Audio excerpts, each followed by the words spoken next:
ಗೋವಾದಲ್ಲಿ 6ನೇ ಅಖಿಲ ಭಾರತೀಯ ಹಿಂದೂ ಅಧಿವೇಶನಕ್ಕೆ ಚಾಲನೆ ಸಿಕ್ಕಿದೆ. ಗೋವಾದ ಪೋಂಡಾದ ರಾಮನಾಥ ಮಂದಿರದಲ್ಲಿ ಈ ಅಧಿವೇಶನ ನಡೀತಾ ಇದೆ.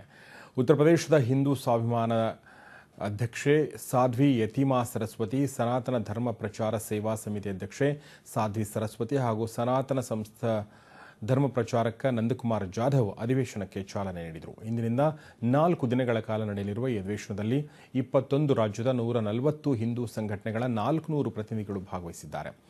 ಅಧಿವೇಶನದಲ್ಲಿ ಹಿಂದೂ ರಾಷ್ಟ್ರ ಸ್ಥಾಪನೆ ಸೇರಿದಂತೆ ಹಲವು ವಿಚಾರಗಳ ಬಗ್ಗೆ ಚರ್ಚೆ ನಡೆಯಲಿದೆ.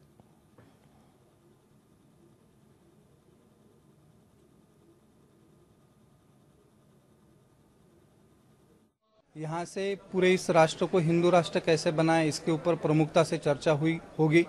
उसी के साथ हिंदुओं के ऊपर पूरे देश भर में जो जो प्रताड़नाएं हो रही है, जैसे कश्मीर में हिंदुओं के ऊपर आज भी अत्याचार हो रहा है, जहां से 1 लाख हिंदुओं का कत्ल हो गया था, जहां से 6 लाख हिंदू बेघर हो गए थे, उनको आज तक अपना घर नहीं मिला है। श्रीलंका में हिंदुओं के ऊपर अत्याचार हो रहे, बांग्लादेश में हिंदुओं के ऊपर अत्याचार हो रहे, पाकिस्तान से प्रताड़ित हिंदू आज भारत में आए हुए उनके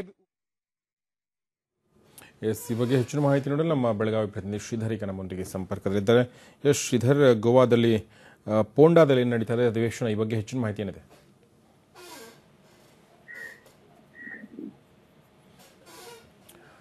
ಶ್ರೀಧರ್, ನನ್ನ ಧ್ವನಿ ಕೇಳ್ತಾ ಇದೆ ನಿಮಗೆ? ಧ್ವನಿ ಕೇಳಿಸಲ್ಲ ಗೌರೀಶ್. ಎಸ್ ಶ್ರೀಧರ್, ಗೋವಾದಲ್ಲಿ ಅಖಿಲ ಭಾರತೀಯ ಹಿಂದೂ ಅಧಿವೇಶನ ಏನು ಆರಂಭಗೊಂಡಿದೆ, ಹೆಚ್ಚಿನ ಮಾಹಿತಿ ಏನಿದೆ ಈ ಬಗ್ಗೆ ಶ್ರೀಧರ್? ಗೌರೀಶ್, ಇಂದಿನಿಂದ ಗೋವಾದ ಪೋಂಡಾದಲ್ಲಿರ್ತಕ್ಕಂಥ ರಾಮನಾಥ್ ಮಂದಿರದಲ್ಲಿ ಒಂದು ಅಖಿಲ ಭಾರತ ಏನೊಂದು ಅಖಿಲ ಹಿಂದೂ ಭಾರತೀಯ ಅಧಿವೇಶನ ಈಗಾಗಲೇ ಆರಂಭಗೊಂಡಿದೆ. ಜೊತೆಗೆ ಇವತ್ತು ಬೆಳಗ್ಗೆ ಏನಂದ್ರೆ ಈ ಒಂದು ಅಧಿವೇಶನಕ್ಕೆ ಚಾಲನೆ ನೀಡಲಾಯಿತು. ಅಧಿವೇಶನದಲ್ಲಿರ್ತಕ್ಕಂಥ ಏನು ಪ್ರಮುಖವಾಗಿ ಮಾತನಾಡಿದಂತ ಸಾಧ್ವಿ ಸರಸ್ವತಿ ಏನಿದ್ದಾರೆ, ಇವರು ಸನಾತನ ಧರ್ಮ ಪ್ರಚಾರಕ ಸೇವಾ ಸಮಿತಿ ಅಧ್ಯಕ್ಷರು ಮಧ್ಯಪ್ರದೇಶ. ಇವರು ಮಾತನಾಡುವಾಗ ಒಂದು ಸ್ಪಷ್ಟವಾಗಿ ಹಿಂದೂ ರಾಷ್ಟ್ರ ಸ್ಥಾಪಿಸುವ ಬಗ್ಗೆ ಸ್ಪಷ್ಟವಾಗಿ ಕೆಲವೊಂದು ವಿವಾದಾತ್ಮಕ ಹೇಳಿಕೆಗಳನ್ನು ನೀಡ್ತಾರೆ. ಮೊನ್ನೆದು 2023ರಲ್ಲಿ ಹಿಂದೂ ರಾಷ್ಟ್ರ ನಿರ್ಮಾಣ ಆಗಬೇಕಾದ್ರೆ ಹಿಂದೂಗಳು ಕೈಯಲ್ಲಿ ಖಡ್ಗ ಹಿಡಿಬೇಕು, ತಮ್ಮ ಮನೆಯಲ್ಲಿ ಖಡ್ಗವನ್ನು ಇಡಬೇಕು, ಜೊತೆಗೆ ಖಡ್ಗ ಹಿಡಿದು ಯುದ್ಧ ಮಾಡಿದಾಗ ಮಾತ್ರ ಈ ಒಂದು ಹಿಂದೂ ರಾಷ್ಟ್ರ ಸ್ಥಾಪಿಸಲು ಸಾಧ್ಯ ಅನ್ನುವಂತ ಒಂದು ಅಂಶವನ್ನು ಹೇಳಿದ್ರೆ, ಇನ್ನೊಂದೆಡೆ ಏನು ಈಗ ಈಗಾಗಲೇ ದೇಶದಲ್ಲಿ ಚರ್ಚೆ ನಡೀತಾ ಇದೆ ಬೀಫ್ ತಿನ್ನುವ ವಿಚಾರವಾಗಿ. ಯಾರು ಬೀಫ್ ಅನ್ನ ತಿಂತಾರೆ ಅಂದ್ರೆ ಗೋ ರಕ್ಷಣೆ ಮಾಡಬೇಕು, ಬೀಫ್ ತಿನ್ನುವಂತವರಿಗೆ ಭಾರತ ಸರ್ಕಾರ ಗಲ್ಲಿಗೆ ಇರುವಂತ ಶಿಕ್ಷೆ ನೀಡಬೇಕು ಅನ್ನೋಂತ ಒಂದು ಇನ್ನೊಂದು ನೀಡಿದ್ರೆ, ಇದರ ಜೊತೆಗೆ ಏನು ಹಿಂದೂ ರಾಷ್ಟ್ರ ನಿರ್ಮಿಸೋದಕ್ಕಾಗಿ ಏನು ಸನಾತನ ಸಂಸ್ಥೆ ಆಗಲಿ ಅಥವಾ ಹಿಂದೂ ಜನಜಾಗೃತಿ ಸಮಿತಿ ಒಂದೇನು ಹೋರಾಟಗಳು ಮಾಡ್ತಿದೆ, ಈ ಒಂದು ಹೋರಾಟಕ್ಕೆ ಏನಂದ್ರೆ ಭಗವಾ ಭಯೋತ್ಪಾದನೆ ಅನ್ನುವಂತ ಪಟ್ಟ ಕಟ್ಟಿದ್ರು, ಅದಕ್ಕೆ ನಾವು ಹಿಂದೇಟು ಹಾಕುದಿಲ್ಲ ಅಂತ ಮಾತನ್ನು ಕೂಡ ಹೇಳ್ತಾರೆ.